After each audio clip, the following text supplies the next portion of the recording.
Well, what's up again there, guys? Brian here at 3TR, here to bring you a really special episode of my Versus series, and here it is.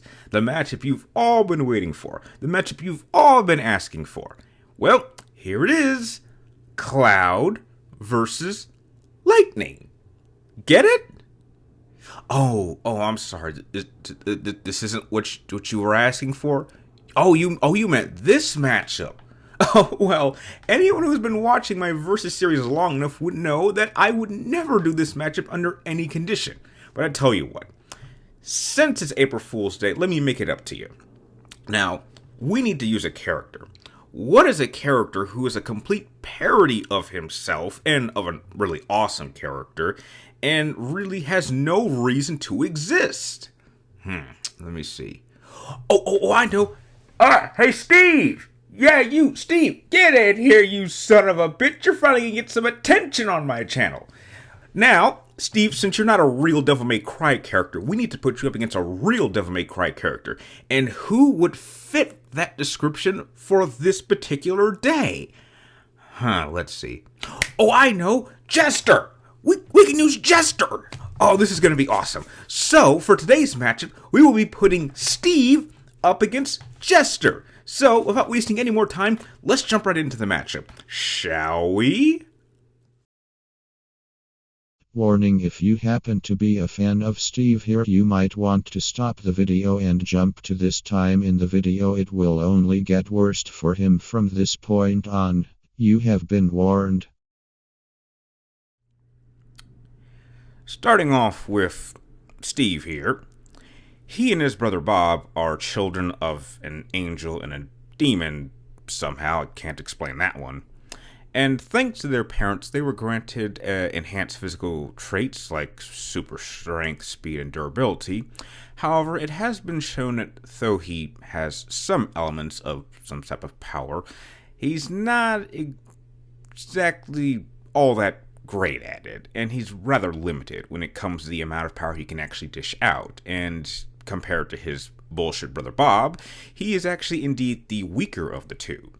He can summon a set of energy swords which can be used for offensive and defensive purposes, but this too seems rather limited. He can either fire them one at a time at an opponent, or he can surround himself in a revolving circle of energy swords which will strike anyone that gets too close to him. He also has the ability to temporarily transform his body physically, which grants him a slight physical enhancement. His primary weapon is called the Yamato, which is a standard katana. However, from the research that I could pull up, there is no indication that Steve's version of the Yamato carries any special functions, and it just seems to be a very basic throwaway sword that he carries just for show. Now, when it comes to his skills as a combatant, Steve is really not all that impressive. Despite having a background which clearly shows him and his bullshit brother Bob playing with wooden swords, Steve is not known for his skills with the blade and is more known for his skills as a hacker and a manipulator. However, as shown in the DLC Downfall, Steve can deal with mostly low-level tier demons, and due to his own personal focus as a character of him being more of a manipulator than a combatant, if he happens to go up against anyone of any real skill, he will be at a serious disadvantage. And before anyone throws in his fight against a version of himself, I personally do not see this as much of an achievement, and his added abilities to just be able to control demons at the end is just not going to play a factor in this fight. So yeah, that's really all we got to say about Steve here. Now, due to the fact that Jester is in fact Arkham with a disguise, this does grant him an extensive list of combative capabilities. Despite his outward physical appearance of being human, he is actually quite powerful. He has spent many years researching magic and demonic powers, and even went so far as to sacrifice his own wife to gain even more demonic powers. With these powers, he was granted all the enhancements that a demon would enjoy over an average human, which include super strength, speed, reflexes, and durability. he's also extremely agile and flexible, shown as he was able to not only knock Lady off of Timmy Negru, he also managed to disable Lady, Dante, and Virgil at the same time, despite the fact that they had 2 swords at his neck and a rocket launcher trained at him at point-blank range. As Jester, his magical powers and physical capabilities are enhanced even further. He usually can transport his opponents to a location of his own choice, and it is here that he is most powerful.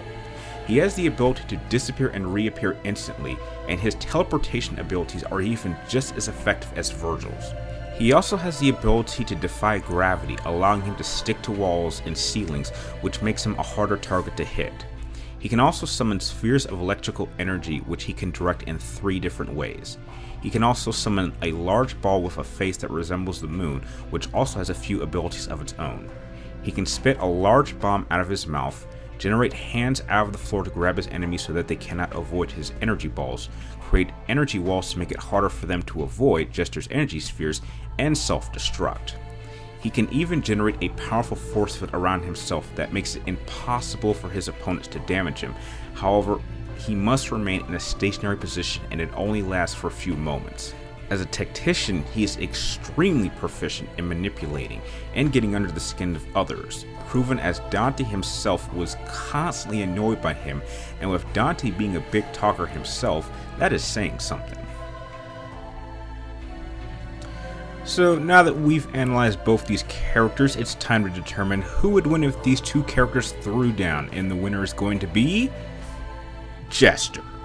Jester is going to take the win here for a number of reasons, and no, one of them is not because I openly hate this character and do not acknowledge him or his bullshit brother Bob as being associated in any capacity with the Devil May Cry franchise, despite the fact that it is a complete enigma to me how these 2 have fans. He is simply outclassed as an overall combatant, and unfortunately for him, by design. Thanks to his heritage of being part angel and part demon, somehow still don't quite understand how that worked out, but it does grant him an extreme level of combative potential, but that is something that he has not taken advantage of. Unlike his official counterpart, who has an active drive to make himself more powerful as a combatant, Steve's drive is not to gain more power to strengthen oneself, but it's to gain power to manipulate and control the human race to serve his own personal needs. This works in Jester's favor when you take into account that he spent a great deal of time with Virgil.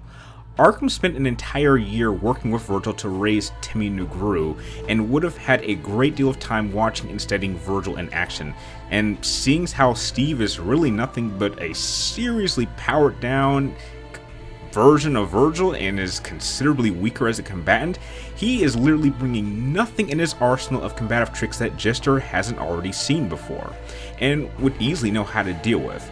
And what's worse is that for the entire time that we have ever actually seen Steve in action, he was not only injured, he was completely insane.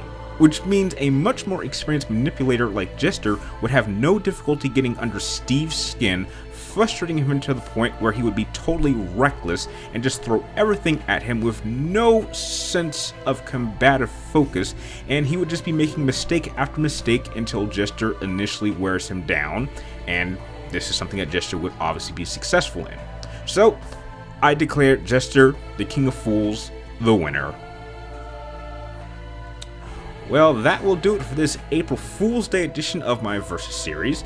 If you happen to be a fan of Steve's and are upset with the outcome of this matchup, well, I really don't give a shit. There is no reason this game should exist. No reason whatsoever, and I'm just ready to move on to work on a real matchup.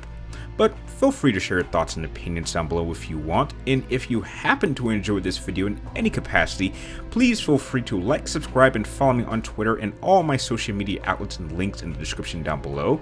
And like always, thank you guys for watching, and please enjoy this quick preview of my next Versus Series matchup.